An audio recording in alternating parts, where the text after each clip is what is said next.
As a Muslim revert, 3 Islamic ideas changed me. Brothers, people can see the quiet struggle in your eyes.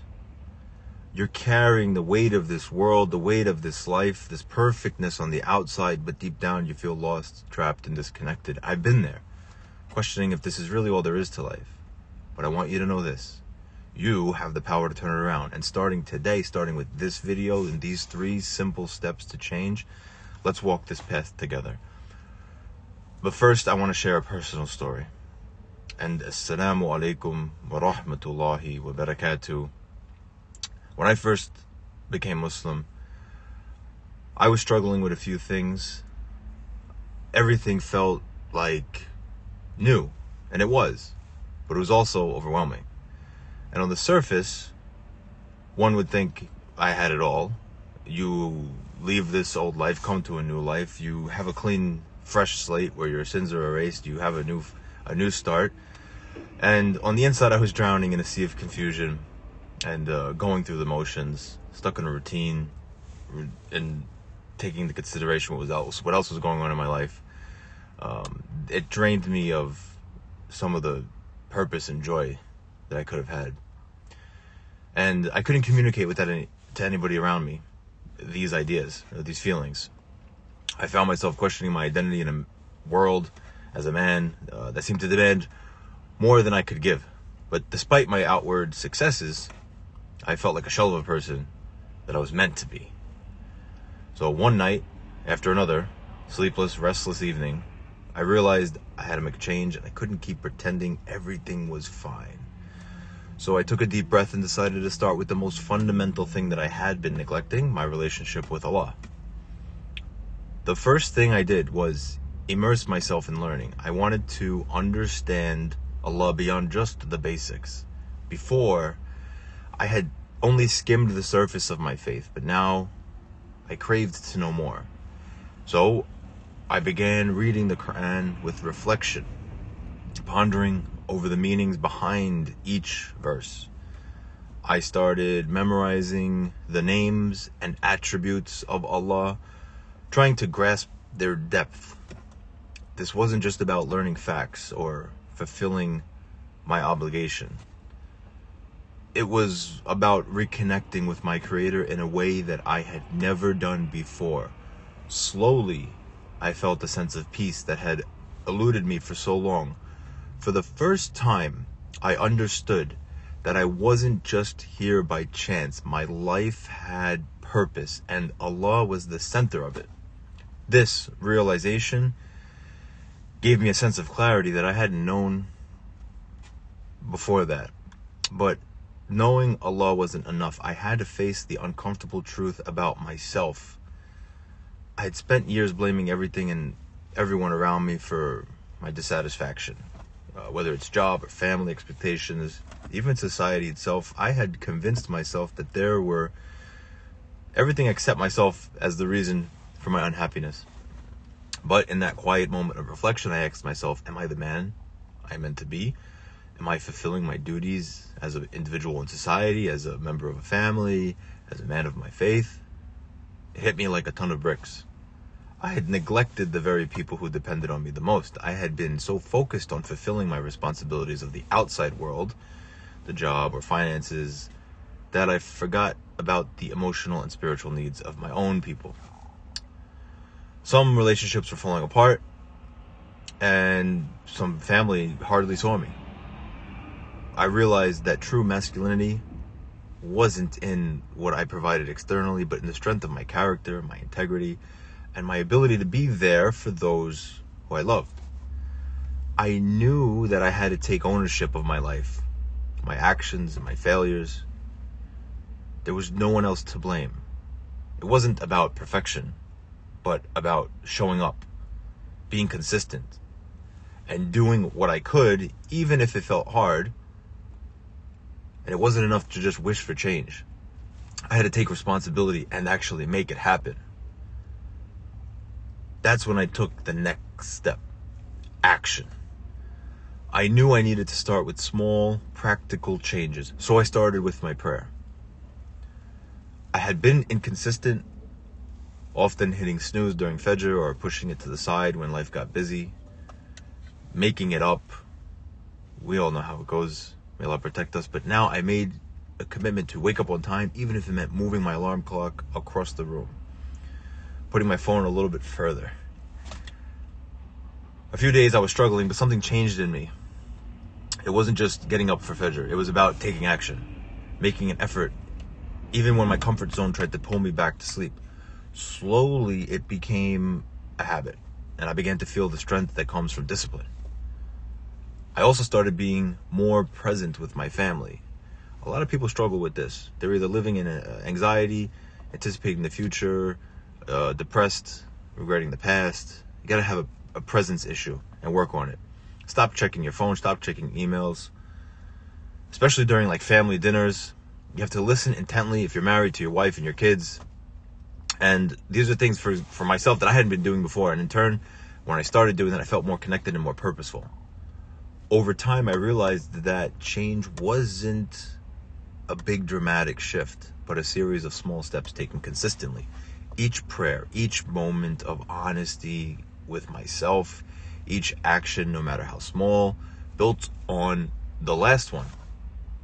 And the deeper I connected with Allah, the more I began to see how my entire life, my relationships, my role as an individual in society, in my family, my purpose, that all depended on that connection. I couldn't expect to give my best to others if I wasn't giving my best to Allah. And as I grew in understanding and responsibility, I found myself becoming the man that I was always meant to be. Now, I wasn't seeking anybody's approval, nothing from others, but somebody who lived for a higher purpose, someone who understood that true strength came from submission to Allah and from being present with the people who matter most. I've learned that transformation doesn't happen in one grand gesture, but in the quiet, consistent actions where we take them each and every day, day by day. And while the road is long, each step brings me closer to Allah and the person He created me to be. Brothers, let's be honest. Let's have an honest conversation. Many of you are going to the gym, you're working out, you're building physical strength, but people can see something in your eyes. They see you struggling. Deep down, inside, there's a storm. You feel trapped in a routine that offers no joy, no purpose. Perhaps your marriage is losing its spark because you can't communicate with your wife.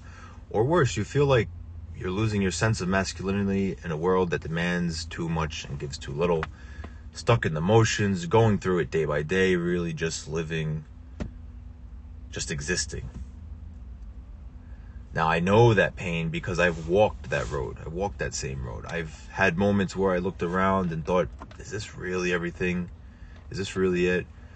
I poured everything I had into my responsibilities, my obligations, but in doing so, I was neglecting the most important person in my life, myself. And when I finally tried to take care of myself, to focus on what really mattered, I faltered. I quit. I felt lost. But there's a reason you're here.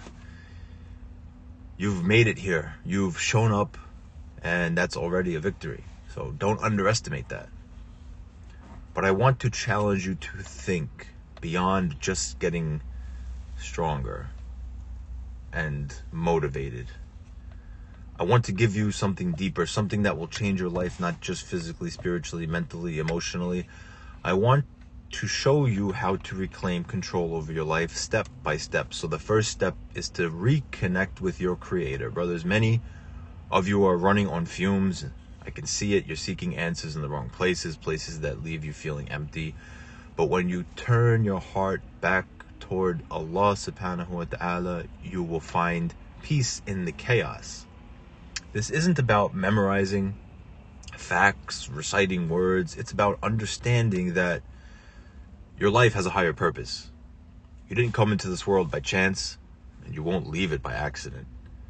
You are here for the one who created you, Allah. So take time to reflect on Allah's names, His attributes, His mercy. Don't just read about Allah and reflect on Him. When you allow His wisdom to fill your heart, you realize that the approval of others doesn't matter. When you're not here to seek validation on social media or to impress your boss, and that you're here to learn to earn Allah's pleasure, and when you make that your focus, everything else will begin to align. You'll find strength, clarity, and a deep sense of purpose in every moment. Now, I know that many of you are familiar with the verse in the Quran. Indeed, the believers are successful, those who are focused in their prayer. But let me ask you, how can you expect to find peace in your prayer if you haven't spent time understanding who Allah is? It all starts there. For the first step, to gain a deeper knowledge of your Creator. That's the first step. The second step is to stand before yourself with no distractions, no excuses. I want you to take a long, hard look in the mirror. Look beyond your appearance. This is about your soul. Think about yourself as a child. How about that? Ask yourself, am I the man that I was meant to be? Am I the husband, the father, the leader I promised to be? Ask yourself, am I present for my children, or am I focused on my phone, my job, or my stress? Am I honoring my parents the way that I should? This is where the real work begins. It's not about comparing yourself to anyone else. It's about taking responsibility for where you are right now and recognizing that you have the power to change. Humility is not about thinking less of yourself. It's about thinking less about yourself and understanding that you have areas to grow. Stop comparing your journey to others. I've done it myself, looking at someone else and thinking, why does he have it all together and why while I'm struggling? But here's the truth, you don't know the battles that others are facing. Often we only see the surface. So stop wasting energy comparing yourself. Focus on your journey and what's going on with you and what you need to improve right now. Where can you be more disciplined? Where can you show up more consistently? And that's where you start. The third and final step is to take action. You've heard it before. Don't just talk about it, do it. But let me tell you, most of us fall into the trap of overthinking. We plan, strategize, we analyze every possible outcome, but we never take that first step. Brothers, I want to tell you this. The action is the bridge between your good intentions and the result that you want. Motivation means nothing if it doesn't push you into action. So you can't just dream about change, you have to create it. Bi'idhnillah. So maybe you've just been avoiding prayer. Maybe you've been hitting the snooze on Fajr, or worse, skipping prayer altogether. I want you to ask yourself, what are you going to do about it? What's the first step? Move that alarm clock across the room. Wake up, wash your face, make wudu. Even if you don't make it to the masjid that day, you've taken action. That's the first step. No matter how small, it moves you forward. So Allah subhanahu wa ta'ala promises success to those who focus on their prayer. But how can you focus on your prayer if you haven't built discipline, right? You haven't built the discipline to act in the first place. So taking action is discipline to act in the first place. So taking action is tough, and I'm going to tell it to you straight. It's okay to fail.